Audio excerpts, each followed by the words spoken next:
extroverted sensing. Hey, let's go parachuting without a parachute! Hi, I'm Sydney. Welcome to the Forbidden Cities, a Keeper of the Lost Cities podcast where Jaycie and I talk about Keeper of the Lost Cities books, theories, characters, ships, and more. Hello, listeners. This is Jaycie, recording this Sydney again. I guess editing Jaycie.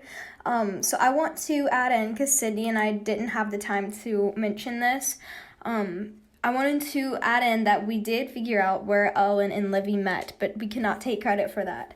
One of our amazing listeners, I don't think I have their name. Keith the Kiwi is, the name on the email. Keith the Kiwi is the best. They sent me me and Sydney, but, I get to check the email.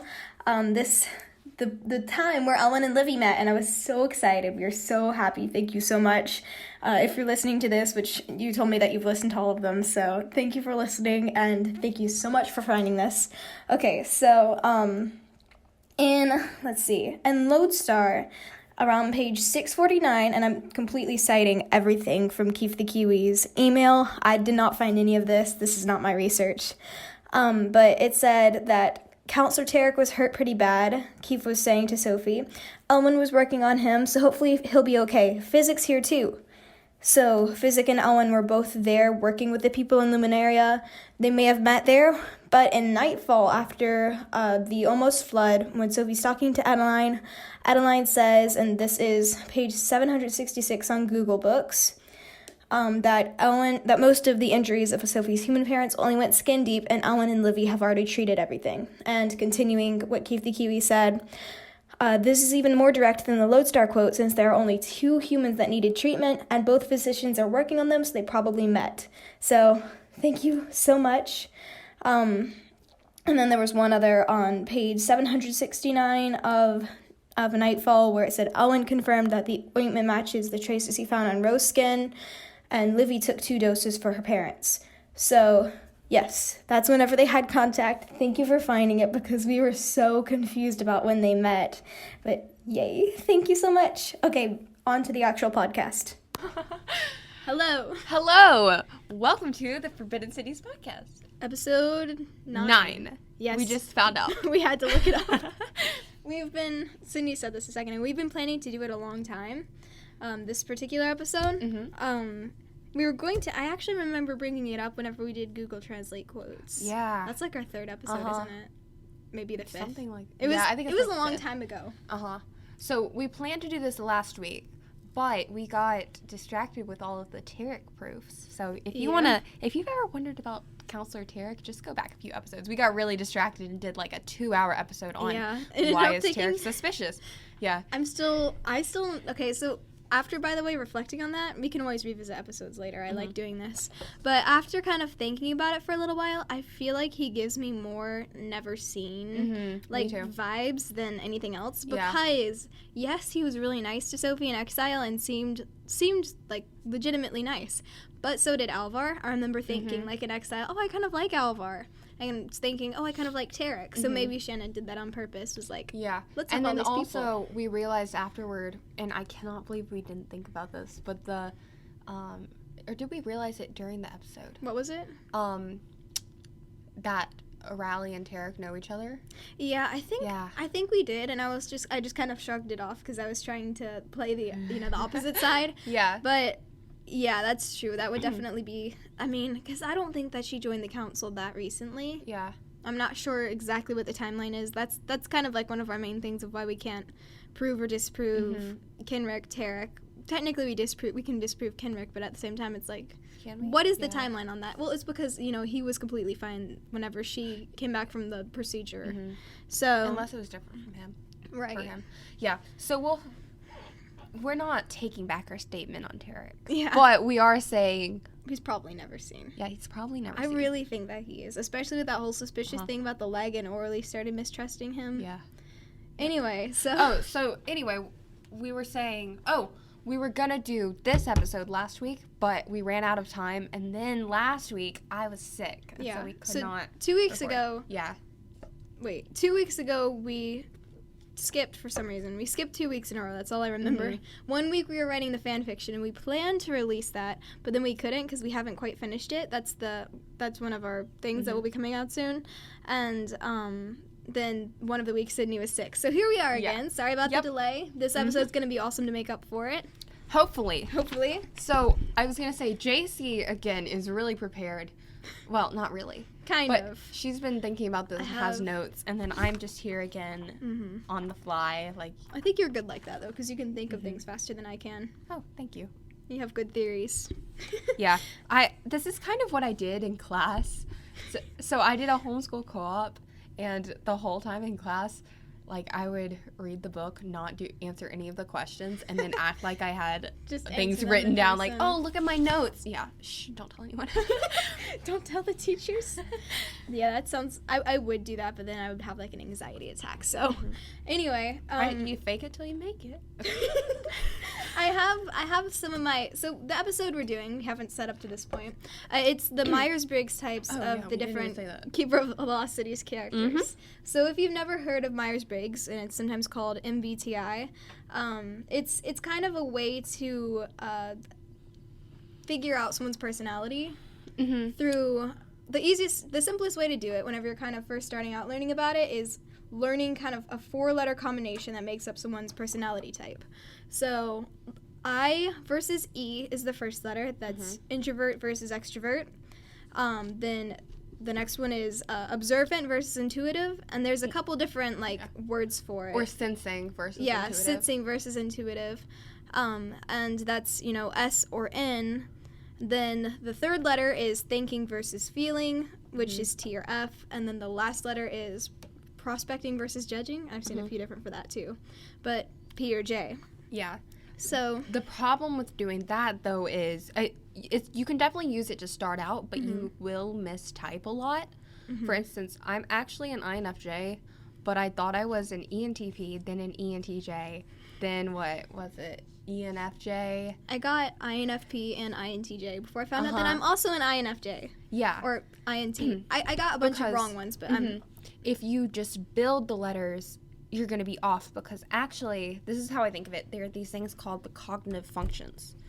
And they're kind of like modes of thinking, ways people think. And I think of it like you figure out your cognitive function stack, and then you put them into like a calculator. It's kind of like punching numbers into a calculator, and out comes your 4-letter type. Basically, so we're not experts. No. We are growing in our learning about this. Yeah. So we're definitely better than we were when we just typed by letters, which you can do. But it's going to be off. It's not going to be done properly. So, and a lot of the time you can sort of feel like, oh, I really like logic, or I think logically a lot. How could I be feeling? Or, I am energetic around some people. How could I be introverted? Yeah. But it means something different. So thinking versus feeling is more like, if you had to make a decision, would you base it more on what you feel like, or what's the most logical option? And introvert how versus much do you extrovert. Consider other people's opinions, feelings about you? How much do you consider? Introverted feeling, extroverted feeling. Sorry, that goes into cognitive functions, but that's kind of the next. I'll finish what I was going to say. It was the introvert versus extrovert. Yeah. Introverts get tired after exerting themselves around people a lot. Extroverts feel more energized by spending time in social situations. So, which is why I thought I was an extrovert. Is because I was spending time with people who made me comfortable a lot. Yeah. And so I thought that my natural state was like extrovert and being energetic, but I would still go home and be very exhausted and drained after being around them. Right. And then when someone explained that to me, it clicked. It's like, I get my energy from being alone. Yeah. So, after we do these episodes, I go home and crash. Yeah, me too. I just lay on the floor of my room the carpet's surprisingly comfortable here. But yeah, so that's kind of the basis. So if you're first trying to figure out what your type is, the easiest way to do it is to try to figure out your letters and then test whether the cognitive functions of that particular type fit you. Yeah. So the cognitive functions, there's 8 of them, right? And if you want to research, pause podcast right now and go look it up. We're going to do a quick like going through it, and hopefully you'll be able to pick up on it with your NI. You'll see. But TI. yeah, and your anyway, we'll get to that. But if you want to go research, just look up a description of the MBTI cognitive functions, because that will help you a lot, and you'll be able to. Memes help a lot. Oh yeah, honestly they do though. That's how whenever I'm confused, I'm like, I don't know if your cognitive function is this or this, so here, just tell me which of these memes you can relate to more. So I'll just send it to them. That usually makes it easier. But of course the memes have to be accurate, because people can be mistyped and then make memes based off of their own mistyped self. Yep. So all that being said, I'm going to. Do you want to read this one? This will be, well, yeah, that will be good first. You read that, and then I'll read this. So, the 8 cognitive functions. You should read it. You know what it's. Okay. What it is. The cognitive functions are intuition, feeling, thinking, and sensing. And every feeler has feeling and thinking. Every thinker has feeling and thinking.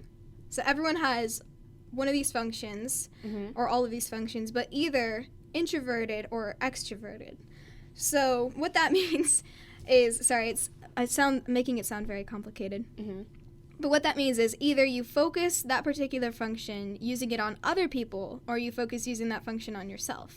Or just like the world In your around mind, you, right. or Internally. Your mind. Yeah, internally or externally. Right. So, like for intuition, the example, this is the like fancy worded version for those of you who prefer it like this. Let's add something else too.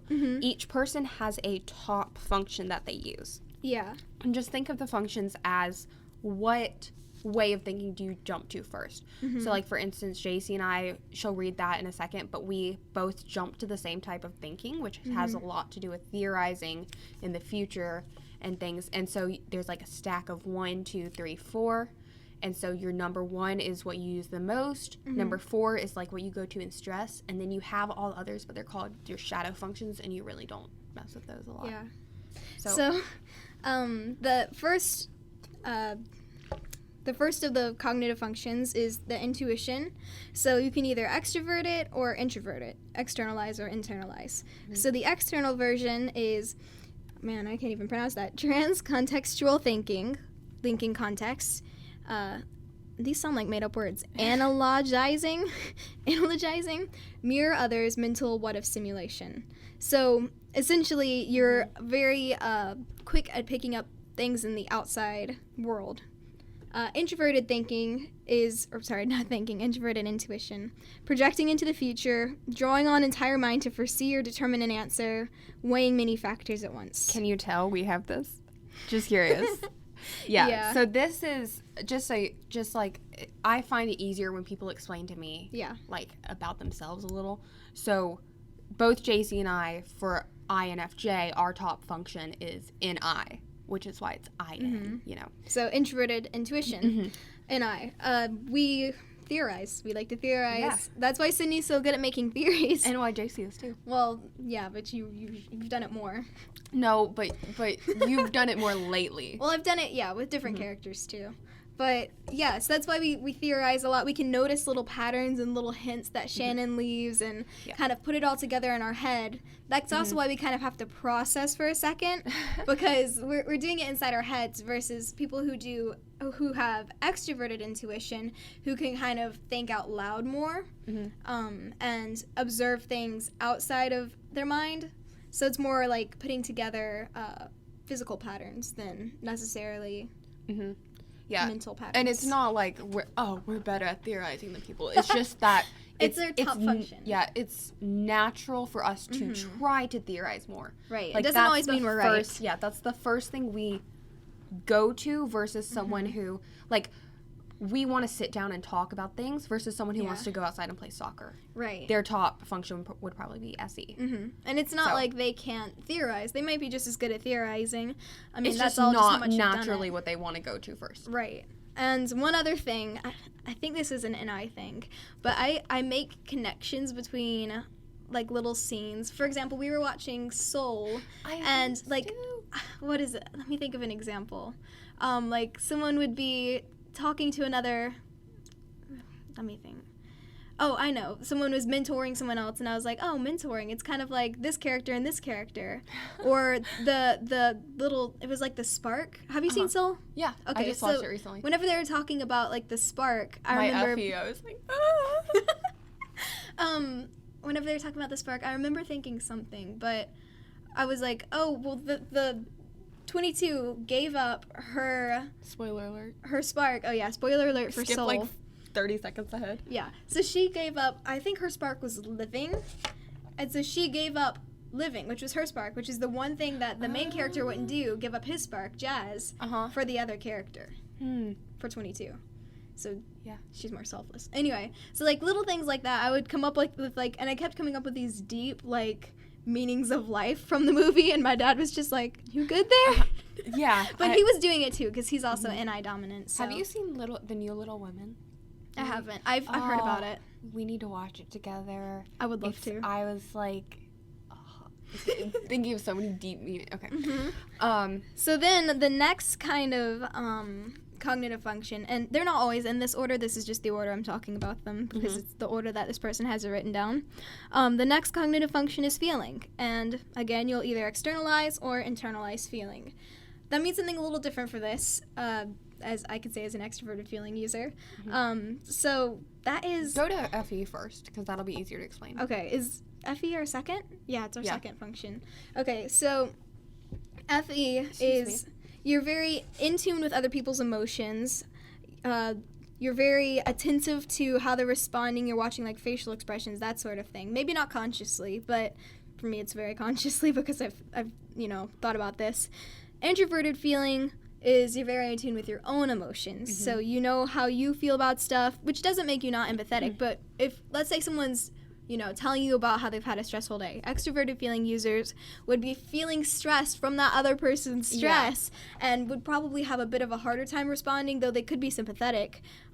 Introverted feeling users would be like, oh, I can relate to that. This is how I felt whenever this same thing happened to me. Yeah. So that's kind of the difference. Kind of like FE users are more quick to put themselves in that person's shoes.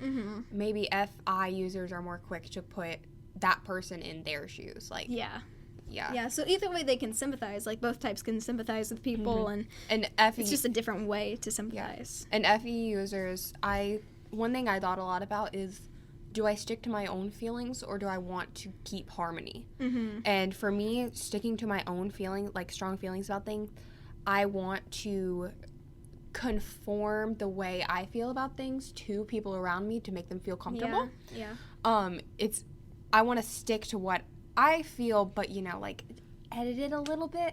FI users would be more likely to be like, here's what I feel about this, and I am standing for what I feel, and Yeah, I know. That's what I've noticed, especially, like, in class dynamics and stuff. Yeah, because I know a FI user at my job, and he's very much like, no matter what, I'm going to stick to my feelings and my convictions, and I'll stand up to people. Meanwhile, and we're both completely introverted. Like, I think he's more introverted than I am, but he's more able to, like, project his beliefs and stuff and say, this is how I feel, this is how I've been convicted to feel. And I'm more like, oh, I'm glad that you know how you feel. So, yeah, I mean, I kind of disagree, but that's okay. The one time I did TI on someone, that was fun, which is introverted thinking. We'll get to that. Yeah, so I know exactly what you mean because, it's not that FE users, FE means extroverted feeling, if you haven't picked up on that. We're kind of... It's okay. Just flip it around. Hopefully you researched it when we talked. Yeah, hopefully. It's not that FE users don't have convictions. It's just, I feel like we're a little bit more focused on slowly getting the other person to understand our convictions and coming to understand theirs, and like swapping convictions and getting them to empathize, while FE users I'm looking at what INTJ is really quick. It's FI. Yeah. Definitely. So I noticed that with my dad too. My dad's an INTJ, if you've probably heard. He's very much like, he was on a phone call the other day and someone said something, they were like, oh, I wasn't trying to say this, by the way. I don't want you to feel like I was trying to say that. And he just sat there in silence. And I was like, no, tell them you understand. Tell them you understand. No. And I was like dying. That's like when my dad My dad's gotta be FI too. I don't know. Because When my dad was on the phone the other day with a customer service person, I was over there feeling so bad for the customer service person. My dad was like, no, I want my money back. Yes. Okay, that's exactly how my dad is. Yeah, I'm like, feel because better. they're just apologizing. Oh, I'm so sorry, sir. Is there anything I can do? And my dad's just sitting there like, yeah, you can fix it. I'm like, no. And that's the sort of thing I'm like, no, like my extroverted feeling dies. I don't know if you're the same way. I feel like my extroverted feeling is a little bit attuned, specifically because of, like, you know, the job I have. But I have to sympathize with people a lot. And so I almost feel like, I've said this before, but I feel like a real life empath a lot of the time. I will walk into a room and instantly just feel stressed. This has happened so many times at work. I walk into the room and feel so stressed from everyone else that I'm like, nope, I just want to turn around and walk home right now. And I was so confused about that before. I was just like, maybe I just can't stand working. Yeah, and the thing about MBTI is you can have more developed cognitive functions. Yeah. Like, I'm gonna guess you have more developed FE than me, and I probably have more developed TI, probably.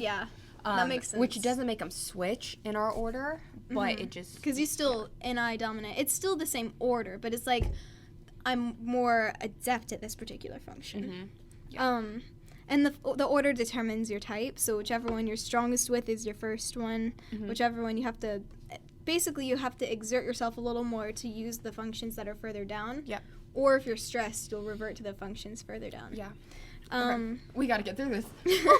The next cognitive function is TI, extroverted and introverted thinking. So introverted thinking, I'll start with that since it's INFJ.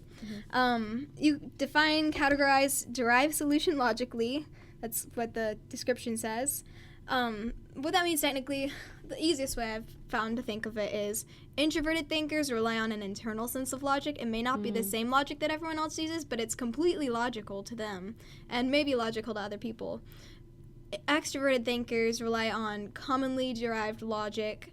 They are more outwardly logical, so they prioritize logic a lot of the time. And that's kind of the best way I found to compare it, is like extroverted thinkers rely on like commonly held logic. This is the one I have the hardest time with, is figuring out the difference between TI and TE. So TE is better at decision making. That's one thing, because they use this commonly held ground and facts logic. TI is like, I have my own, so it's harder for us to choose something because we're like, oh, well, this is good, but this is also good, but this is also good. That makes sense. I think it's clicking now. Okay. So that's the easiest way I found. Yeah. Then sensing is the last one, which more has to do, at least in what I've seen before, with kind of memory and being centered in the moment, like paying attention to your actual surroundings. Yeah.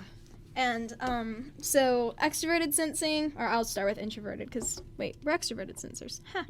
Extroverted sensing is being able to recall details of recent data really clearly, being able to, like how I can randomly remember quotes from like random parts of the series, or you know how we could just randomly come up with a quote and we're like, wait, that's somewhere. I don't know where. Yeah, that's true. But, What were you thinking? Well, I'm just thinking about how bad I am at this, too. And it is our weakest function, so it's a lot harder for us to do this than to do anything else. I'm just thinking about math and how I struggle to recall. You're probably That's better. more like introverted sensing, though. So narrative past is SI. It says need more data. Basically, the best way I've been able to think of it is introverted sensing. You're very in tune with your memories. You're very like good at remembering it and organizing it. Is ESFP introverted sensing or extroverted sensing? Extroverted. It's Extroverted top sensing? is extroverted.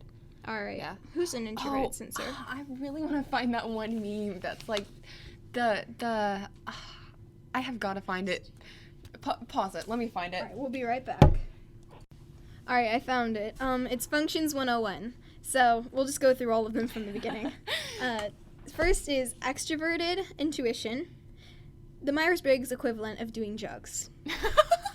Introverted This intuition. is a meme, by the way. Don't. Yes, it's not completely serious. But I feel like it really helps. It does. Introverted intuition, that's the INFJ one, being a fortune teller. Yeah. Introverted thinking, nerds. Basically me and Sydney. Extroverted thinking. Nerds that boss you around. Or sorry, I was right. Extroverted feeling. Let's all be friends. Mm-hmm. Accurate. Mm-hmm. Introverted feeling. Hashtag the feels with a Z. That's Introverted. so Riley. It's the people I know that are I can just think of all introverted of them. feeling first.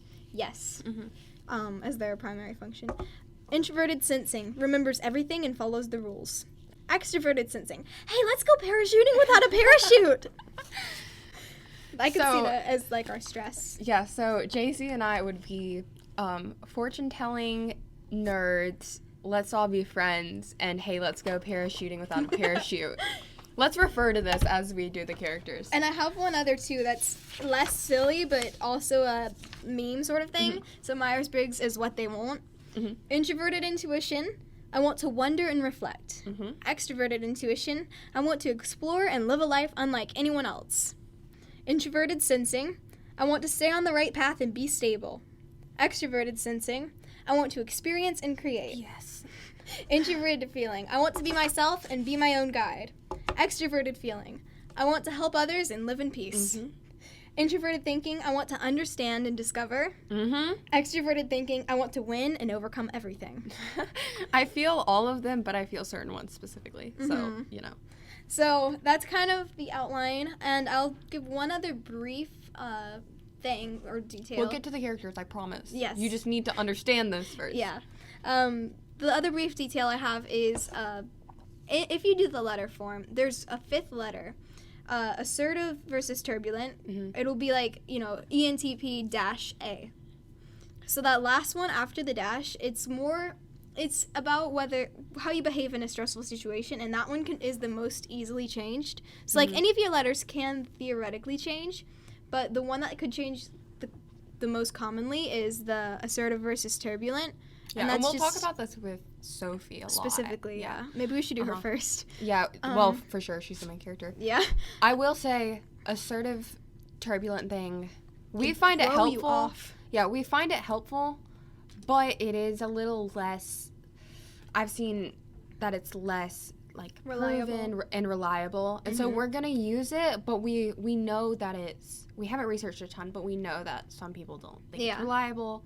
And we don't really know, but, it's helpful for typing characters. Yeah, for typing, especially, like, fictional characters that haven't grown. Because, the whole point of writing the book is you take an immature character and develop them.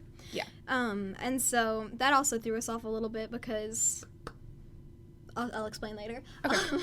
But, yeah, so assertive just means you deal with stress supposedly a little better. You describe assertive and I'll describe turbulent because you're more assertive, I'm more turbulent. See, but I don't think about assertive and turbulent very much. Okay, I'll describe turbulent and you just tell me where you're different. Okay, go ahead. So turbulent is like in a stressful situation, the stress is multiplied times like 1 million, and you start sort of not being able to function.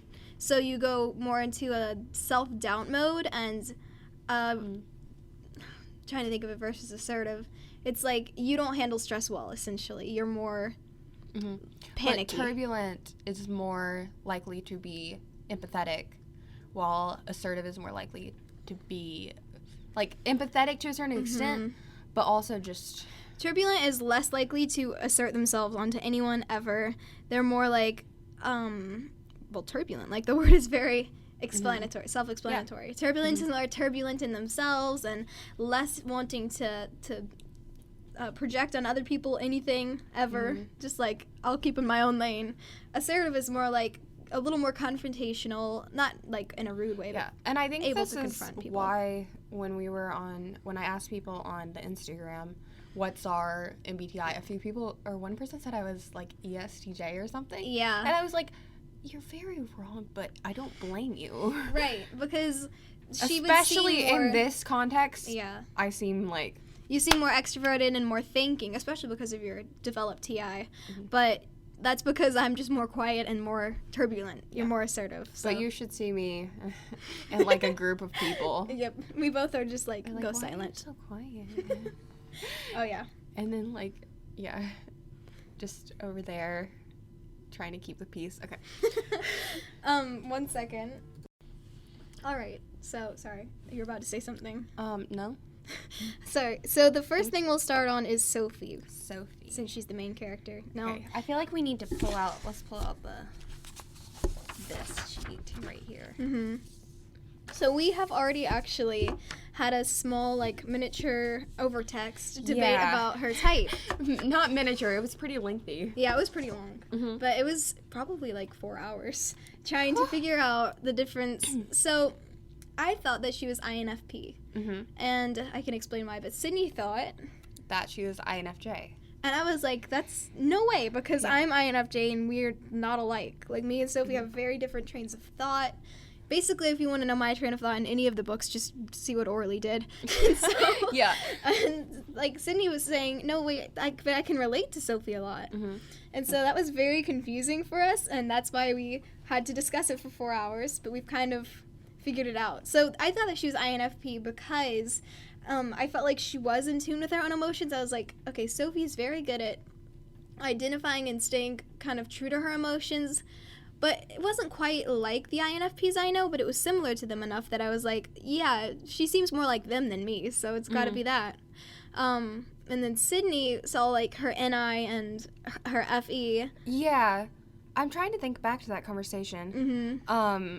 Well, I know you were saying that Sophie, you were saying she was in tune with her own emotions, but I was like, is she She's so though? oblivious, Yeah, that's the thing. she's so oblivious, but I'm trying to think back.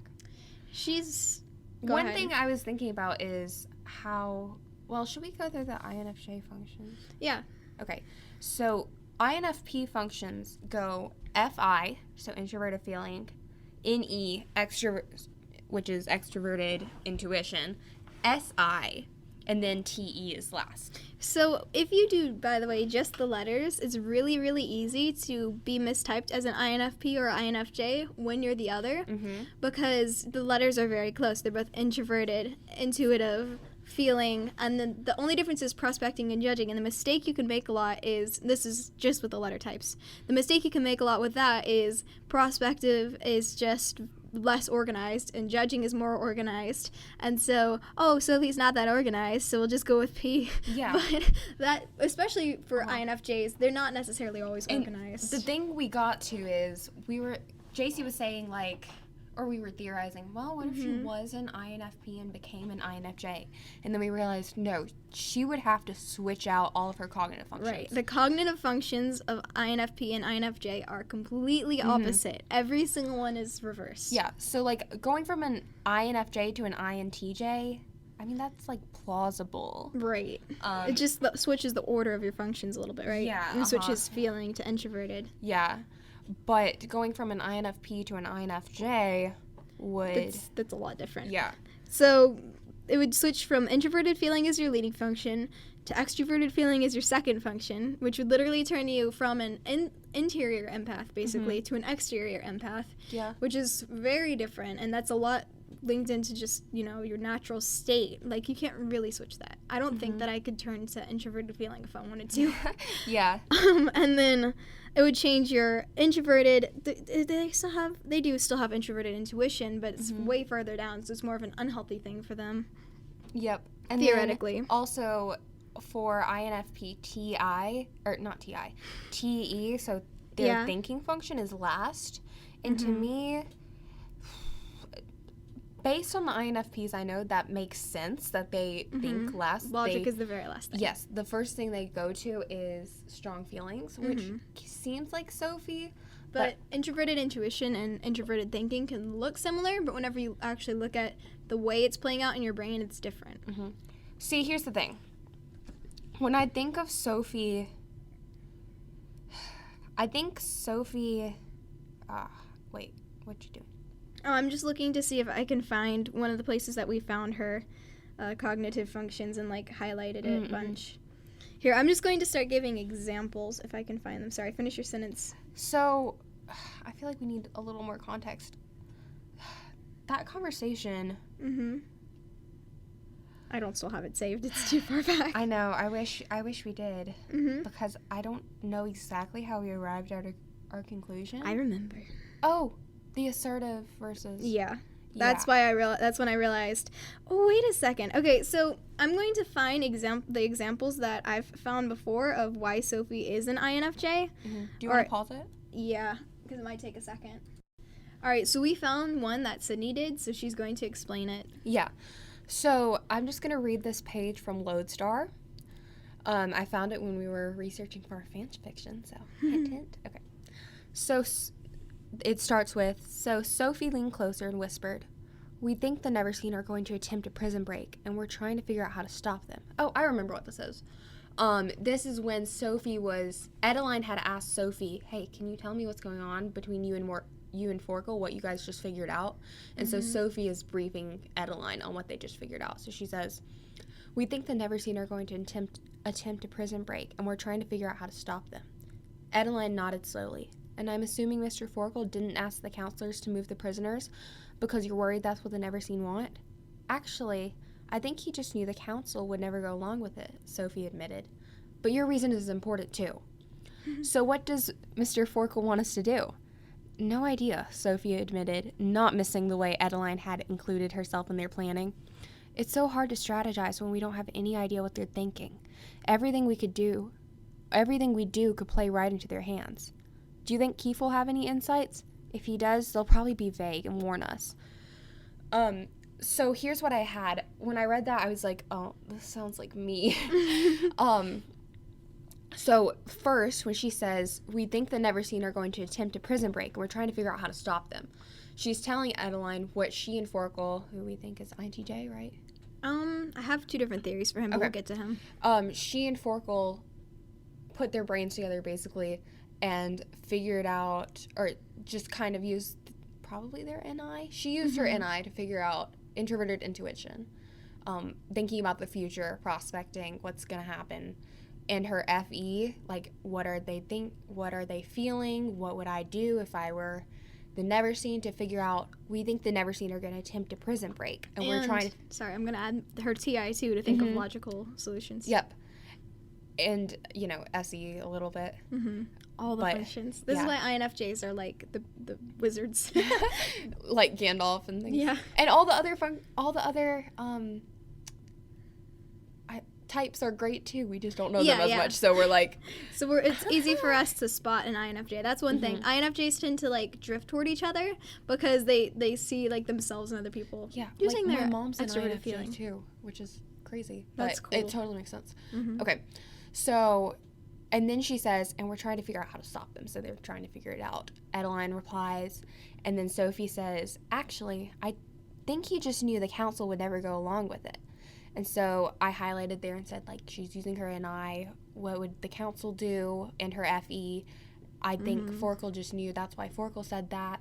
But your reason's important too. And then but your reason's important too. It's exactly a very FE thing to like, say. "Oh, yeah, but but you're right too. You're right too." Like, let me just make you feel important. Like, yeah. And then, so what does Forkel want us to do? "No idea," Sophie admitted. And that's something I would do, like, think out loud. No idea. And then it says, not missing the way Edeline had included herself in their planning. So she's noticing... Extroverted sensing. Yep. And noticing, like, FE. Edeline included herself, like... and then, it's so hard to strategize when we don't have any idea what they're thinking.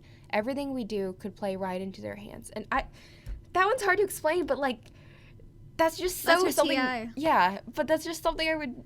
It's so hard to strategize when we have no idea what they're thinking, because everything I do is like, what are you thinking? What are you feeling? What are you gonna do? And putting it into the future. Right. That's our FESE, extroverted feeling, extroverted sensing, kind of going in a loop to try to use our NI. And then the last thing she says is using NI and FE and talking about Keith. Edeline says, "Do you think Keith will have any insights?" And then Sophie's like, "If he does, they'll probably be super vague," which reminds me of how I compare Keith to Riley a lot. They're not the same, but they're definitely not the same. But, like... They're similar. I could see someone's like, "So, do you think this person?" I'll be like, "No, I know what they're going to say before I talk to them. Just, they'll probably be, I'm curious to see how close their cognitive functions are. Yeah, they're not actually... They have FITE. It's just that these two are like reversed and Yep. opposite. Which makes sense. So, yes. So that's where Sydney was like, yeah, Sophie's got to be INFJ. And I was really confused. I was like, there's no way because I'm nothing like her. Part of what you got hung up on was how she acted towards O'Reilly, right? Yes. Okay, so here's my thing. I try to understand people before I get angry at them. I try really hard. Like, really, the only way you can really make me angry at you is by directly belittling me for the single solitary point of making me feel like I'm horrible. Because that just makes, like, if you can't use some sort of FE, I don't think I've ever like, seen you no. get mad except at, like, Karis. Yeah.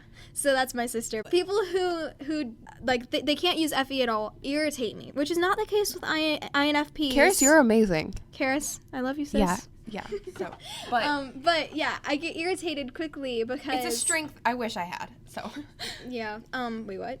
FI. Yeah. I mean, I know my friend who's INFP. You know who you are, and like I can. That's the one who likes Orly. I don't know if I can say her name or not, but if she's on it, then we will. I'll explain who I was talking about. But yeah, people with primary FI, I feel like can relate to you enough that they will. But people with secondary FI, it's a little bit less because that's ESFP. It's a little bit less obvious whenever they're trying to relate to you. So that just irritates me a lot. That's really the only way I can get mad. And even then, after like a date, will just fade to me being sad. So because of my being turbulent, I don't get mad at people easily. Yeah. So I was like, Sophie got so mad at Orly, and the first thing she did was try to make her feel as bad as possible about herself, which I would never do. I would try, especially knowing like how fragile she was in the first place. And maybe it was just because I liked her from the beginning, but so did Sophie. Like, all of the scene before she realizes Orly is her mom, she's like, Orly was a nice counselor, a trustworthy counselor who had always taken Sophie's side and loved Sophie and just nice to her. And so all of that is very, like, NIFE. Yeah, and you were saying I would never, like, get mad at someone like that. Right. And I was over here like, but I would. Because there are specific times, and, okay, here's the thing. I don't agree with Sophie. I don't agree with how she acted towards O'Reilly. But I understand it, which I think you do too. Now I can try to make myself because, okay, so it's really hard for me to not trust people that I've trusted for a long time unless they've done something directly to me to make me lose that trust. And so I can't. This is one of the INFJ things. I can't not like Orly. Like I can't not trust Kenrick. Like Kylie. That's just my thing. Like I can't not. And you said you could relate to this. Yes. Oh, okay. What were you gonna say, Bob? So I was gonna say I remember specific times, like you know my story I told you, which I'm not gonna go into, but specific times where I have just gotten so angry that like I could see myself acting like Sophie. But I also think she's unhealthy to the point that she see, here's the thing.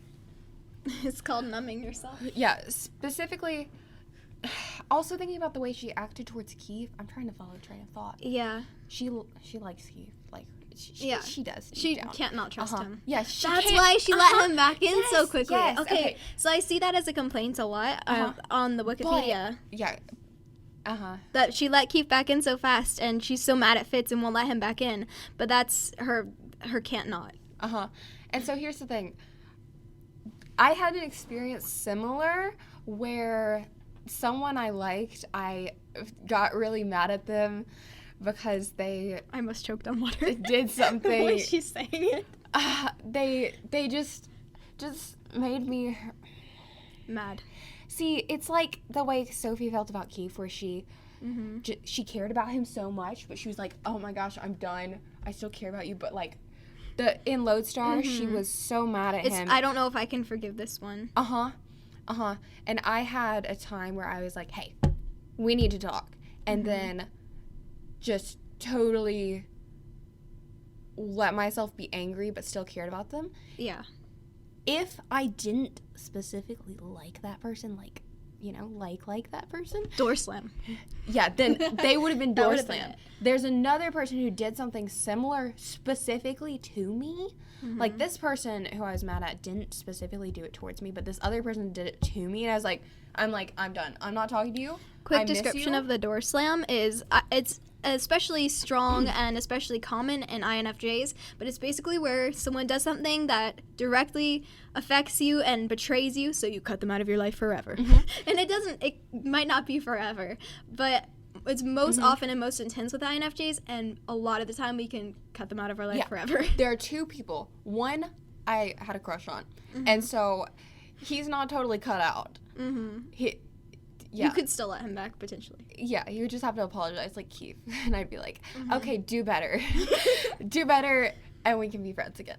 And so that's how Sophie acted towards Keith. How she acted toward O'Reilly reminds me of another person, and she doesn't specifically have a crush, on her mom.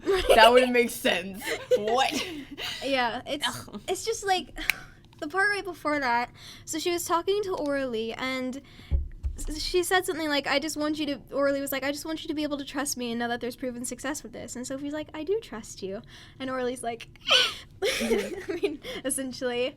And then, like, seconds later, Sophie completely turns that, and we'll get to Orly's. But that's just, like, Sophie shutting off her FE. Whenever an INFJ is really betrayed, we'll door slam specifically by shutting off our FE completely and reverting to TI, introverted thinking, and just thinking of all of these things and extroverted sensing, so going to our unhealthy functions, and trying to think of every example of how this person's betrayed us, and that's what Sophie instantly does, is you let the council exile me, enforce an ability restricting circlet, etc., etc., etc., and you won't listen to the other person's logic because you're too caught up in your own TI, your own introverted logic, that you're like, this and this and this, and you've done everything wrong. And the thing about FI versus FE for Sophie, which is part of what we got hung up on, because INFP's dominant is FI, introverted feeling, and INFJ's dominant is FE.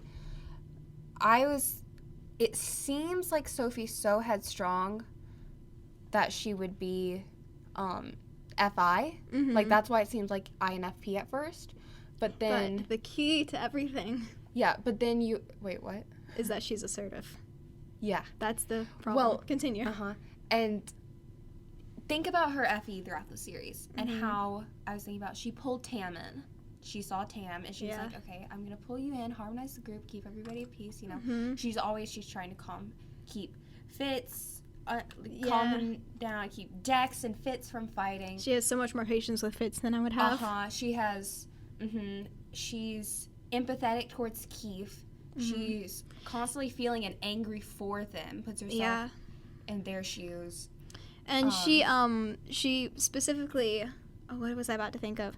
She specifically wondered why the Black Swan didn't make her an empath, which is interesting, because she was like, I'm kind of similar to one in a lot of ways. Yeah. And because of that, like with the elves, one cool thing about their abilities is that it changes their personalities a little bit, or their personalities will make sense with their abilities. And so the fact that she's like, I act a little bit like an empath sometimes and center in on people's emotions when I'm in their minds, that's really what made me like, okay, yeah, that is kind of FE. And Sophie can be... You want to get closer to the mic, sorry. Oh, she can be stubborn and in her feelings for sure. And that's another thing I thought about is, like we said, I'm more assertive than Jaycie, and so I think I'm more similar to Sophie in that way. But what I'm trying to say is her music thing reminds me of me. Because... Yeah, I forgot about that. How when I'm trying to process my own emotions, I listen to music and process them externally still. Like, in my head, but with a tool, with the music. And Sophie does that too.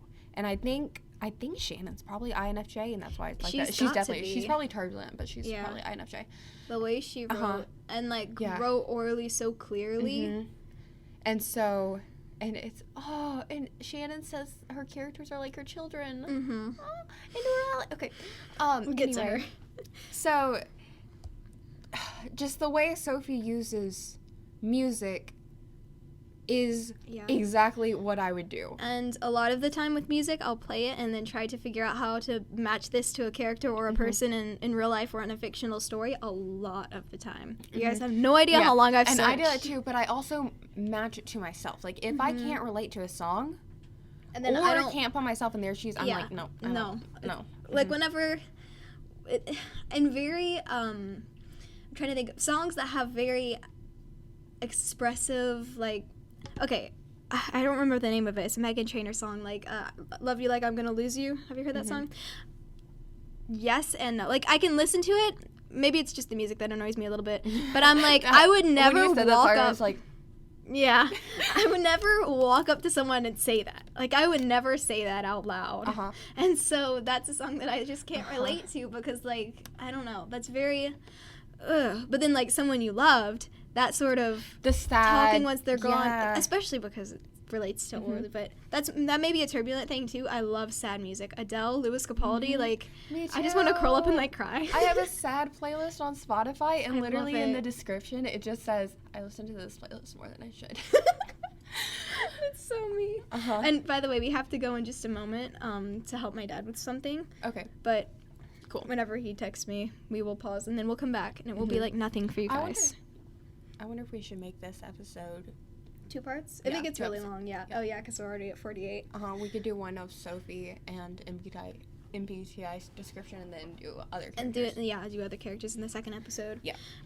So the thing, like I said, the key to the difference is that Sophie's assertive and I'm turbulent. And so that's why a lot of the time I'd be like, she's very forceful. Not necessarily forceful is the right word. And her inflicting we talked about. Yeah, that's true. Bottling up the emotions. Yeah, okay, you said that inflicting made you think she was INFP and in tune with her emotions because she labels them and tucks them away, right? And I said, but I would do that. Right, and I was like, I don't even know what I'm feeling. All I know is what other people are feeling, and I get stressed, and then they get stressed, and then I get stressed, and then I want to go home and cry. Here's the thing, is I think her inflicting is kind of like an example of how she deals with it and connects to her FI instead of FE. She's more focused on other people than her own feelings, but she has strong feelings. So then she names them. Yeah, she learned to name them and tuck them in, and then, All right, we'll be right back. Okay, we're back. Sorry. Yep. So basically we're just going over Sophie's. But yeah, her assertiveness, especially in the way that she reacted to Orly, really threw me off because I was just like, no, I would never. And I honestly, I was a little betrayed by Sophie because I was like, you liked her and now you don't. What's going on? So it was just me being an INFJ to an INFJ.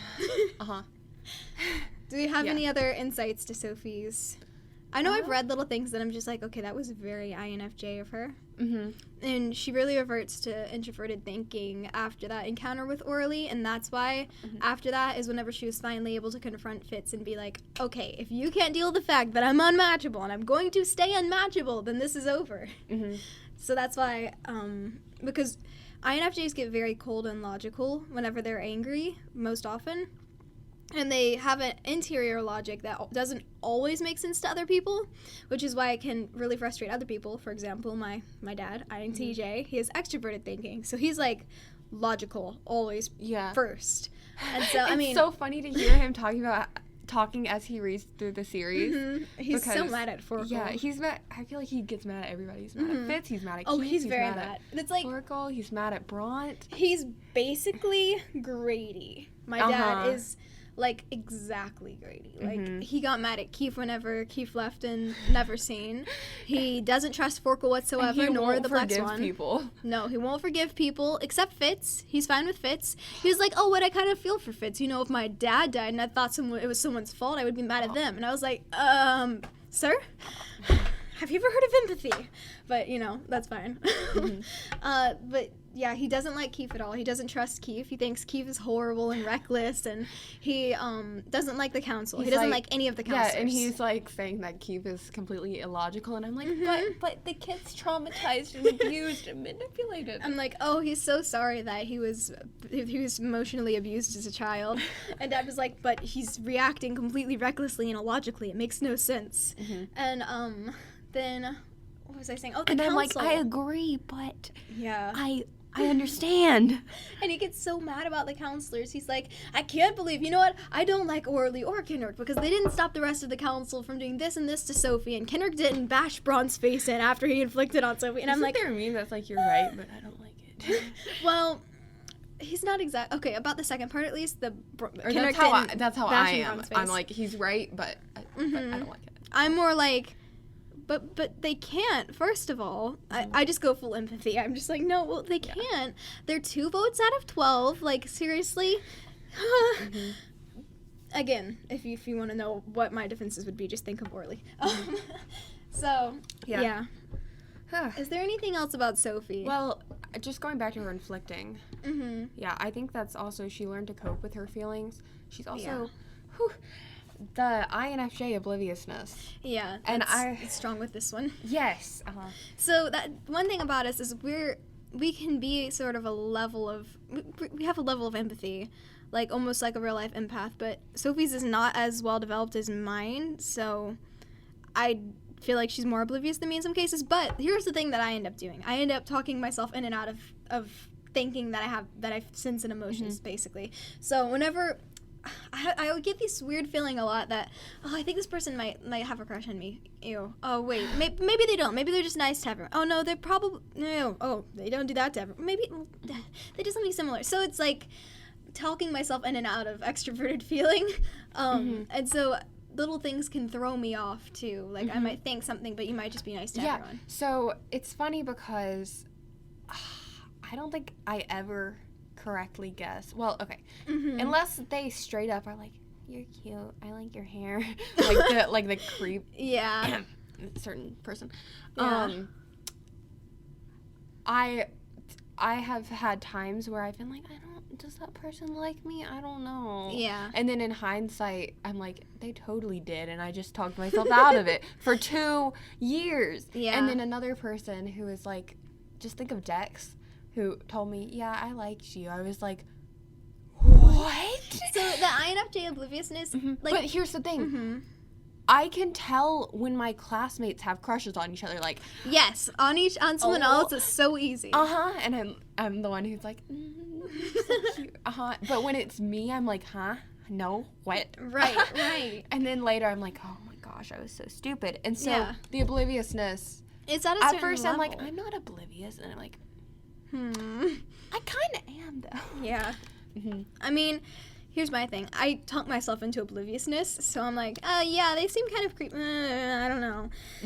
And so I talk myself into being oblivious when I probably would have been right if I just relied on my introverted intuition in the first place. Yeah. So. See, But then I get too caught up in it, and I'm like, well, yeah, well, everyone acts like that. I don't know. Another funny thing is, I've had multiple friends tell me when they read Sophie, they think of them like me. Like, my best friend told me that, and then another really close friend. Yeah. And so I'm like, and then we figured this out, and I was like, yeah, actually, they were kind of right. I was going to think of one other thing. Oh, yeah, so we found a lot of, it's kind of, again, typing by letter, INFP memes that seemed a lot like Sophie, and I accidentally made Sydney doubt her own type. Yeah. Because she was like, wait, but I can relate to this. But that's, again, because INFPs and INFJs, even though their cognitive functions are very different, still, like, their general way of thinking is really similar, especially, like, INFP to an INFPT and INFPA to an INFPT to an INFJT. I wonder if Lynn's I think she's ISFP, but we'll get to her. Okay, yeah. Sorry, it's just because I know the people that are very similar. But yeah, and then it can also help, by the way, if you have like a stockpile of this is someone's Myers-Briggs type, and I know it's their type. Then you can compare the character to them, or compare one character to another character. So now I can type other people really quickly, like Obi-Wan, because especially if they're your own type, it's really easy to tell the character you can relate to quickly. Yeah. So I think that wraps up Sophie, right? Yeah. Cool. So I guess we'll make the part 2 everyone else that we'll get to. I feel like, is there anything we should say more about why she is not an INFP? Because lots of people think she is. Yeah. We can do that really quick. Yeah. So INFP, they're... Oh, also her clumsiness is an INFJ thing, not being aware of their surroundings. Yes. While INFP has SI higher up on there. Yeah, so SE... So this is my thing. This is really funny because my friend who's an INFP and her sister, who I think it might be an INFJ, but I don't think she is, and this is why. Because the one who I'm not sure of her type, she's very good at being in tune with her surroundings, very, like, just pays close attention whenever we go hiking, because we go hiking in the woods a lot. Then the INFP is pretty good at it. I mean, it's not like they're not as good as the other one, but she's pretty good. And then I am just, like, tripping over things, falling in the mud. See, and here's what I do when I hike. getting my hands scraped by thorns. Yeah, I'm, like, looking around trying to be in the moment, but by trying to be in the moment, I am not being in, miss the moment. Yeah, miss the moment, trip. Exactly. I'm, like, looking up at the leaves, like, oh, they're so pretty. I'm more like, oh, I'm going to pay really close attention. Oh, I'm going to slice these thorns out of my... Oh, wait, there's thorns on my other side. Falls on face. Exactly. Or I'm the one out of us three that will be like a really unstable log going over a creek. And when I say creek, it's something between a creek and a river. Like, it's pretty deep water. If we fell on that, it would be cold and it would be painful. And so I'm the one who's like, oh, cool, let's just walk on this probably hollow, decomposing log. And so I'll get halfway across and they're like, no, Jaycie, no, you're going to die. And I'm like, I don't know, it's holding me up. You probably will be fine. So, yeah. It's just making dumb decisions. Let's go parachuting without a parachute. Exactly. Yeah. That's extroverted sensing. I need to look at that again. Oh, it's on your phone. It's on the phone, yeah. Yeah. But then her being not an INFP, she's headstrong. This is the not INFJ one. You're talking about the one who's not INFJ or Sophie? Oh, you're talking about Sophie. Sorry. Yeah.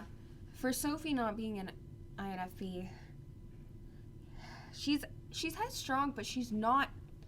Think about her matchmaking. She had to grow to accept that. But so her initial reaction to matchmaking was, that's unfair, that's bad. Then she kind of caved to the pressure and didn't stand for her convictions. I'm laughing at the parachute thing.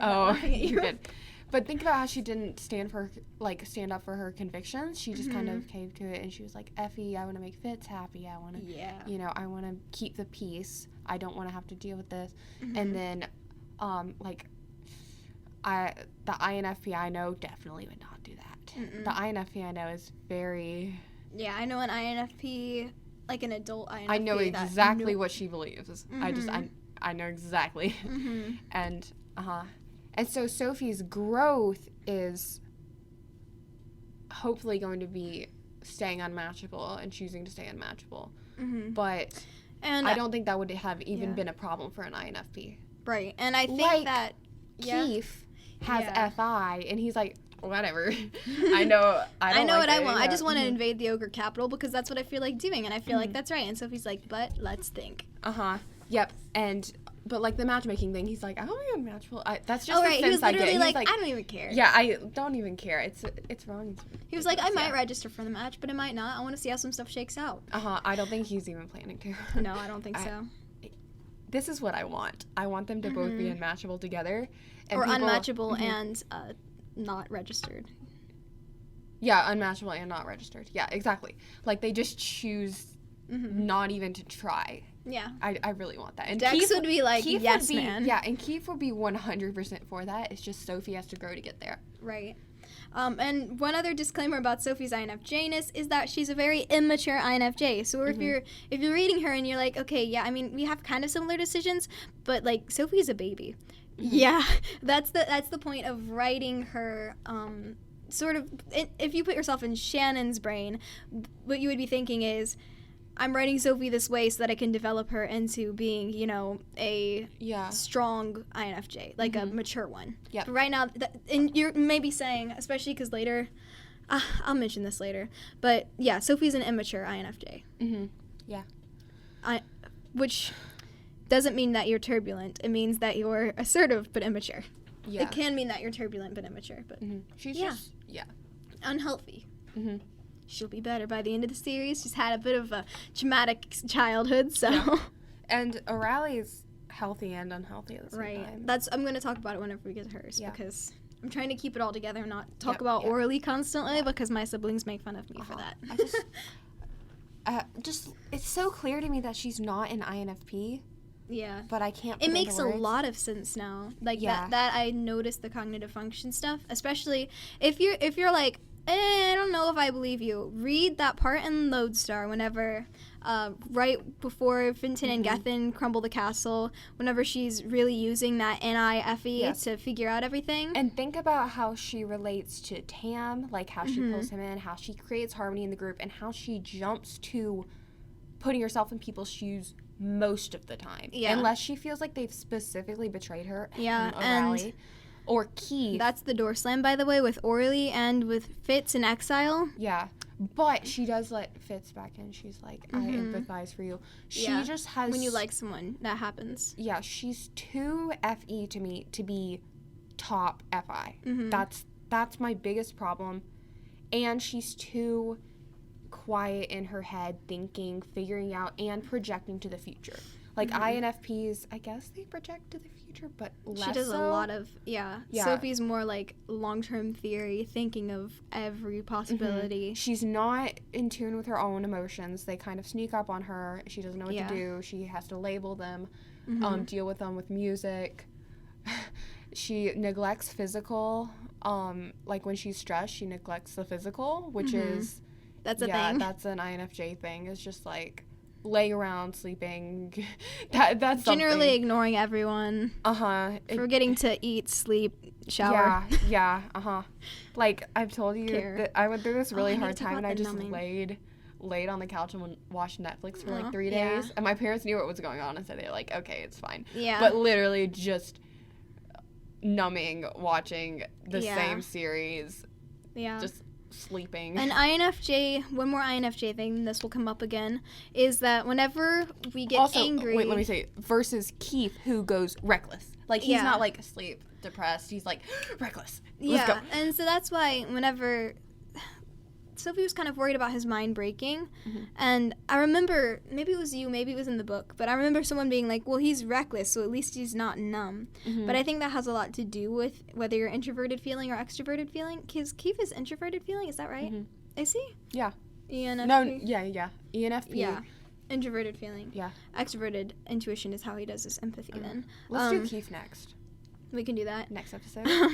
And so... And then, all the rest of them with. Yeah, I think introverted feeling is more likely to become reckless based off of their own kind of intuitive feeling. Oh my goodness. Okay, shout out.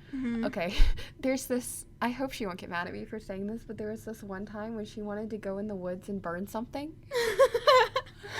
Yep. That's reckless. It was introverted feeling. I hope she doesn't get mad at me for this. Let's just say that was one of the times we fought because she was so mad at me because I wouldn't let her do that and go with her. And I was like, it kind of sounds fun, but no, let's think logically about this. And that's totally something like a Keith thing. Yeah. Like whenever Keith accidentally lit himself on fire. Wait, and never seen to get loose from the rope. Didn't he? No, he fell on his head. Sophie lit herself on fire. Oh, yeah. I just remember Keith being completely reckless, and Sophie thought through a thing, but then didn't think it through completely. That's such a ENFP thing. She's an ENFP, and she's just like, let's do it. Let's do it. And I was like, no, don't do that. No, our parents are going to kill us. I think her parents know it, though, so I should probably check with her. We can cut this. Yeah. Okay. But... yeah, and then extroverted feeling, what they do is they just try to block it, whenever they get angry. And I'm talking about, really, in terms of elves, mind-shattering. Extroverted feeling goes numb because they stop their extroverted feeling function completely. And so, kind of like Keith explained, the numbing for empaths is you would feel the same sort of sensation if you hug someone or slap them in the face, because either one creates a rush of emotion, but it's a different... emotion, but you can only tell the difference if you're not numb, if you're in tune with your own and their feelings. So that's something that I've kind of noticed. Is like Keith went reckless, that's more introverted feeling because it's based off of what he thinks is right. And meanwhile, Orly, like with Sophie, like literally after, I need to keep hers with her, but Sophie will do then. Sophie just blocked out everything, all her empathy for Orly, and was just like, no, I'm angry with you. Yeah. And the only person or the people she can't do that with is mostly Keith and Fitz. Yeah. Fitz becoming less so. Yeah, like she was able to sort of block out her empathy for Fitz whenever they broke up at the end of Legacy. But like if you look at Unlocked, where she's talking to Orly, she's just very like snarky. I don't care. I don't care. And that's her TI. Oh, and like the way she acted towards Adeline and Grady in book 1. Yeah, where she was just like, yeah, I don't care. Just leave me alone. Yeah. Yep. Numbing. Yep. Acting like you don't care, because if you did, it would hurt too much. Oh gosh. I feel that. Flashbacks, memories. No, okay, I'm trying to think if this makes sense at all. Basically, I'm quiet in general, and so I get really upset whenever I'm trying to talk to someone and they ignore me, and so that it makes me like, I can get angry about it. Like, I'm angry for a split second, and then I'm just sad, and so that's an example of, like, what a turbulent person is like, but that will come in handy later. Anyway, so, yeah, that's Sophie. Yeah. It took a while, but we did not it was worth it. This. Yeah. Well, I think it's important to kind of, like, understand how we're going to be typing these people. Yes. For the next episode, which will be completely just us typing a bunch of characters, main characters. We'll have to do Orly, too. Yeah, we'll probably have to go through the kids first. I can just use our list from Unlocked. Yeah, the kids, then, like, the parents, things like that. So yeah, some of them we might not be able to do because either we haven't paid enough attention to them or they don't have enough character development. And then one downside to books is that if an author doesn't thoroughly write one character, and that's easier to do with a background character, but it can end up being a not defined enough personality to fit one type. So we could say like I, X, F, J. We're not sure if they're N or S. But that could. And the thing about Sophie and specific people, first of all, we're biased to INFJ, so we can pick them out better. It's just easier to tell with an INFJ. And then also, Sophie's mind, we get to peek into the way she thinks. Yeah, which we don't see for a lot of others. Yeah, which made a lot. We can see Keith and Fitz's thought progress. Thank you for listening, and hopefully you enjoyed or understood our Myers-Briggs thing. If you didn't, look it up. Don't give up. Just look it up. Look at some memes if you find it boring to understand or to read really lengthy descriptions. Look up memes, and you'll get it. Yep. Or you can just look up specific memes. Just look up cognitive function memes. They're very entertaining, I have to say. Don't go to 16 personalities because they won't explain it to you very well. Yeah, they don't explain the cognitive functions at all. They do completely letter-based typing.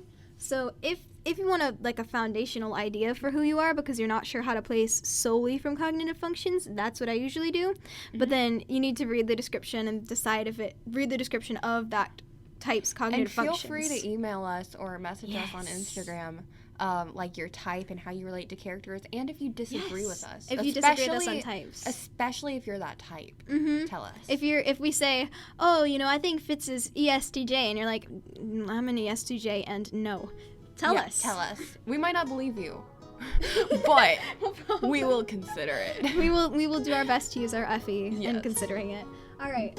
Thank you for listening, and I guess you'll get to listen to the next part next week. Yeah. Bye, guys. Bye. Thank you for listening to the Forbidden Cities podcast. Leave us a review and tell a friend about the podcast if you liked us. Email us with comments and episode suggestions at theforbiddencitiespodcast@gmail.com, and to follow us on Instagram, just search @Forbidden Cities Podcast.